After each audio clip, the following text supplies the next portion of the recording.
बलात्कारी बलात्कारी होता है। अगर बलात्कारी इतना ही अच्छा है तो भाजपा के नेता अपने बेटी से उस बलात्कारी से शादी करेगा क्या? है किसी भाजपा में इतनी हिम्मत कि अपनी बेटी की शादी उस बलात्कारी से कर दे?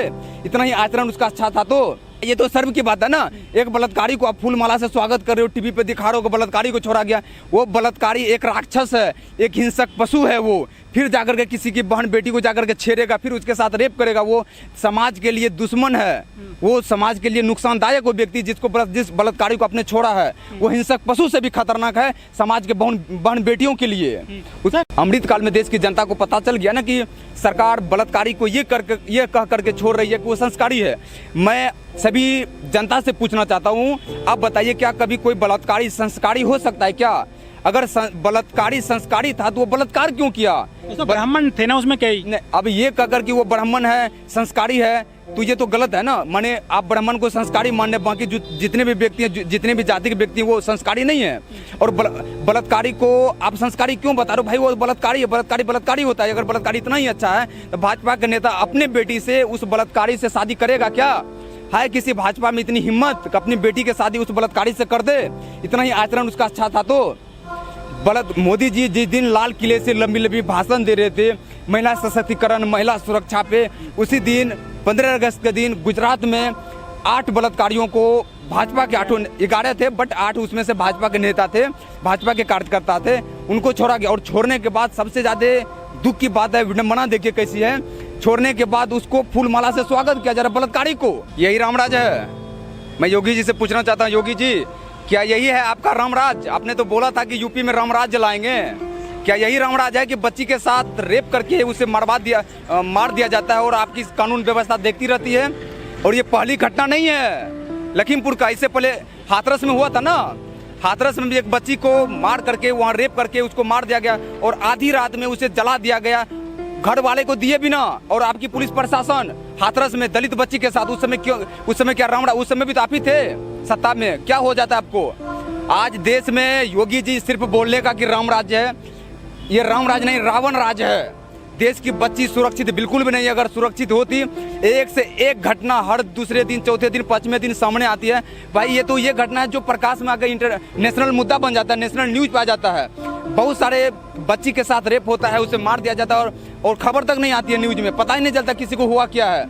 वहाँ की मीडिया दबा दिया जाता है, प्रशासन जो है पब्लिश होने नहीं दिया जाता खबर को सरकार के इशारों पे। ये अगर राम राज है तो आप बताओ योगी जी कि रावण राज क्या होता है? ये तो ढोंगी है ना, ये ढोंगी बाबा है, कुछ नहीं कर रहा। आज बच्ची सबसे ज़्यादा यूपी में असुरक्षित है, सबसे ज़्यादा क्राइम दर आपको यूपी में मिलेगा। अब ये अलग की बात है कहने का कि सबसे ज़्यादा जनसंख्या है तो फिर आपको चुना गया ना। अगर इससे पहले की सरकार अच्छी होती फिर आपको देश राज्य की जनता चुन करके क्यों लाती है? आपको चुन करके इसीलिए लाई है ताकि आप अच्छा काम करेंगे। यदि आप अच्छा काम नहीं कर पाते हैं तो ये आप अपनी नाकामयाबी का ठिकरा अपने ऊपर लीजिए, दूसरे के ऊपर मत फेंकिए।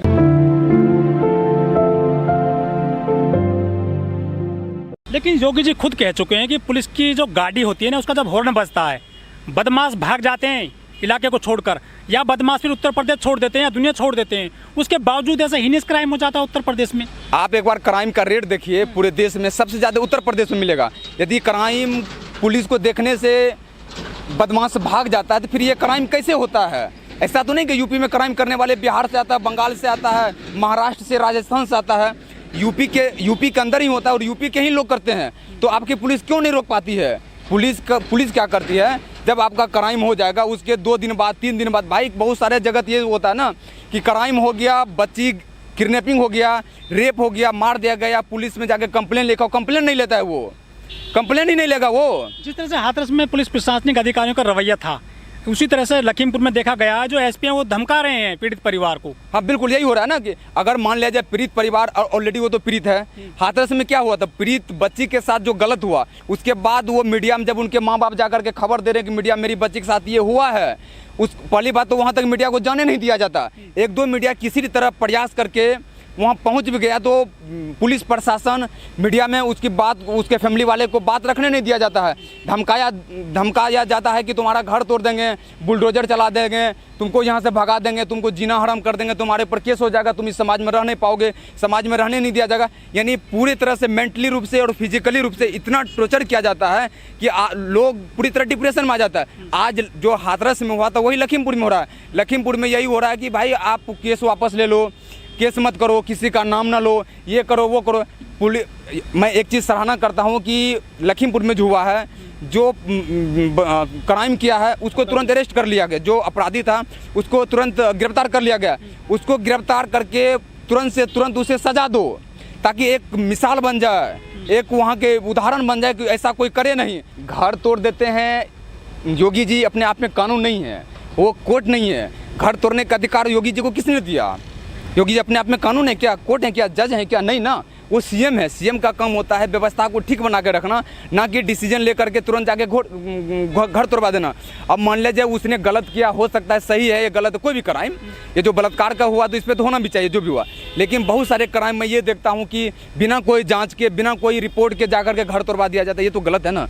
एक घर बनाने में बहुत मेहनत लगता है, वर्षों की कमाई लगती है, ज़मीन बिक जाता है, पूरी तरह से कर्जा हो जाता है। उसके घर को आप बिना कोई डिसीजन, बिना कोर्ट के आदेश, बिना कोई ट्रायल हुए जा करके तोड़ देते हो, ये तो गलत है ना। घर एक बना करके देखो, फिर पता चलेगा घर बनाने में दर्द कितना होता है। यदि चुनाव होता तो जितने भी भाजपा के नेता हैं जो अपने आप को जनहितैषी नेता कहते हैं, सभी उस दलित बच्ची के घर पे जाके खाना खाते हैं। अभी चुनाव नहीं है, उन्हें पता है कभी घर पे जाके खाएंगे, उनके तो खाना खाते नहीं है। जब ये लोग खाना खाने जाते हैं, आप ध्यान से देखिएगा, अपना थाली लेके जाएंगे, अपना पैकिंग करवा के जाएंगे। पहले उनको बता दिया जाता है तू ये करना, ये पकौड़ा बनाना, ये ऐसे थाली लगाना, इस बर्तन में खाएंगे, अपना थाली लेके आते हैं उनके स्टाफ।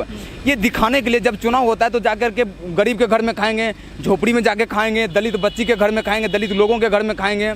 लेकिन जब चुनाव खत्म हो जाता है तो कोई पूछने के लिए नहीं आता है आपने जिसके यहाँ खाना खाया, योगी जी के जो भी मंत्री खाना खाते हैं या भाजपा के, मैं पूछना चाहता हूँ, चुनाव के टाइम में आपने खाना खा लिया, अच्छी बात है, लेकिन उसके बाद क्या आपने कभी 5 साल में जाकर उसके घर पे पूछा कि तुम्हारे घर की स्थिति कैसी है, तुम्हारे घर में जो बेरोजगार है उसको रोजगार मिला कि नहीं मिला?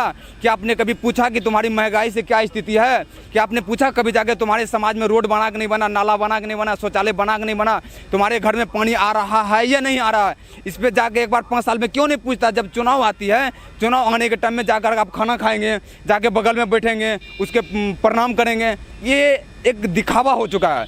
इसमें जनता की भी गलती है। मैं जनता को मानना कहता हूँ, आप इन सब चीज़ से ऊपर उठ जाइए। आप जनता नेता को वोट ये देख के मत दीजिए कि वो आपके घर में खाना खाया है, ये देख के मत दीजिए कि वो वादा कितना किया है, वो ये देख के आप वोट दीजिए कि वो काम करने वाला व्यक्ति है या नहीं है। यदि वो काम करने वाला व्यक्ति नहीं है, आप उसे वोट मत दीजिए। नेता हमारा कोई रिश्तेदार थोड़ी ना है, आपका कोई रिश्तेदार नहीं है ना। आप वैसे व्यक्ति को चुनिए, वैसे नेता को चुनिए जो आपके लिए काम करे, आपके बच्चे के लिए रोजी रोटी, कपड़ा, मकान, शिक्षा, स्वास्थ्य, बिजली, पानी, सड़क, इन सारे मुद्दों पे जो काम करे जो नेता, उनको आप वोट दीजिए, उनको जिता के लाइए। आपके बच्चे का भविष्य की सवाल है, शिक्षा की सवाल है। देव साहब, अमृत महोत्सव मनाया जा रहा है, देश में अमृत काल चल रहा है, घर घर झंडा पहुंच गया। देश की आज़ादी के 75 साल भी बाद भी दलितों की बेटियों को खुलेआम उठा लिया जाता है, गैंग रेप करके मार दिया जाता है। आखिर देश में अभी भी दलितों को मुख्य धारा में क्यों नहीं जोड़ा गया है? किसकी कमी मानते हैं इसमें आप? यदि लोग ये अमृतकाल नहीं होता तो देश की जनता को पता नहीं चलता कि बलात्कारी भी संस्कारी होता है। भाई ये तो सर्व की बात है ना। एक बलात्कारी को आप फूल माला से स्वागत कर रहे हो, टीवी पे दिखा रहे हो कि बलात्कारी को छोड़ा गया। वो बलात्कारी एक राक्षस है, एक हिंसक पशु है। वो फिर जाकर के किसी की बहन बेटी को जाकर के छेड़ेगा, फिर उसके साथ रेप करेगा। वो समाज के लिए दुश्मन है, वो समाज के लिए नुकसानदायक वो व्यक्ति जिस बलात्कारी को आपने छोड़ा है, वो हिंसक पशु से भी खतरनाक है समाज के बहन बेटियों के लिए। उसके के लिए पूरे देश में मोमबत्ती जलाई जाती है, लेकिन 2 सगी दलित बहनों के साथ जो हुआ है कृत्य, उसके लिए कोई सड़क पर नहीं निकल रहा, ना दलित निकल रहे हैं, ना अगड़े ना पिछड़े। यही तो गलत है ना। ये होना चाहिए, ये होना चाहिए। मैं सभी बहुसंख्यक आबादी से कहना चाहता हूँ, जब भी किसी बहन बेटियों के साथ समाज में गलत होता है, आप उनके लिए आवाज़ उठाइए। क्या पता आज उनके लिए, अगर यदि आज आप आवाज़ नहीं उठाते हैं, कल वही अपराधी कल आपके घर भी पहुँच जाएगा। जो बलात्कारी को छोड़ा गया या जो बलात्कारी कहीं भी होता है देश में, इसकी कोई गारंटी नहीं है कि वो अब आगे नहीं करेगा। वो आगे कर सकता है, हो सकता है कि वो कल आपके घर भी पहुंच जाए। रात इंदौरी साहब का है ना कि लगेगी आग तो आएंगे सभी घर जद में। यहाँ सिर्फ हमारा मकान थोड़ी है, तो बलात्कारी किसी का नहीं है। अगर आज किसी की एक घर की बर्बाद हो रहा है तो कल संभावना है कि दूसरे घर भी होगा। यदि आज आप किसी और के लिए नहीं बोल रहे हैं तो कल आपके लिए भी कोई नहीं बोलेगा। इसीलिए आप दूसरे के लिए आवाज़ उठाइए, तो फिर आपके लिए भी आवाज़ उठाने वाला कोई ना कोई आएगा। लेकिन सर उत्तर प्रदेश में जो चीफ मिनिस्टर हैं योगी जी, वो तो नवरात्र में खुद जो है कन्या पूजन करते हैं, पैर पूजते हैं बेटियों के, उसके बावजूद जो अत्याचार नहीं रुक रहा है बेटियों पर उत्तर प्रदेश में, कैसे रुकेगा ये? मैंने बोला ना, ये सिर्फ दिखावा है। तो योगी जी की बात करता हूँ। योगी जी जाकर के नवरात्रि में कन्या के पैर धोते हैं, लेकिन जब आप यूपी का आंकड़ा निकाल के देखेंगे, 2 साल, 2.5 साल, 3 साल, 4 साल के बच्ची के साथ रेप होता है, गला रेत के मार दिया जाता है। तो उस समय योगी जी आत्मा नहीं ये कहती है कि भाई बच्ची के साथ गलत हो रहा है। और उस बच्ची के साथ जिस बच्ची का जाकर के अपने पैर धो करके फोटो खिंचाया था, अखबार में बड़े बड़े इश्तिहार दिया था नवरात्रा पे, मोदी जी जाकर के दलितों का जाकर के जो नाली साफ करने वाले या जो भी हमारे मजदूर हैं उनका जाकर स्टेज पर पैर धोते हैं, लेकिन उसकी स्थिति क्या खराब, उनको कोई देखने वाला है? तो दलितों की बेटी भारत की बेटी नहीं है क्या? भारत की बेटी तो है, लेकिन योगी के लिए, मोदी के लिए, भाजपा के लिए नहीं है। वो सिर्फ राजनीति के, जिस समय राजनीति करनी होती है, जिस समय चुनाव आता है, उस समय वो भारत की बेटी उस समय जाकर पैर भी धोएगा, उस समय जाकर खाना भी खाएगा, उस समय जाकर उनके लिए लंबी लंबी भाषण देगा। लेकिन जब चुनाव खत्म हो जाता है तो देखने के लिए सरकार नहीं आती है। देश की स्थिति बहुत ज़्यादा खराब हो चुकी है। मैं देश की जनता से फिर अपील करना चाहता हूँ, आप आवाज़ उठाइए। ये आपका लोकतांत्रिक आवाज़ है। अपने सरकार से यदि आप सवाल नहीं पूछ सकते हैं तो अपने आप में झांक के देखिए कि आपने किसे चुन लिया है।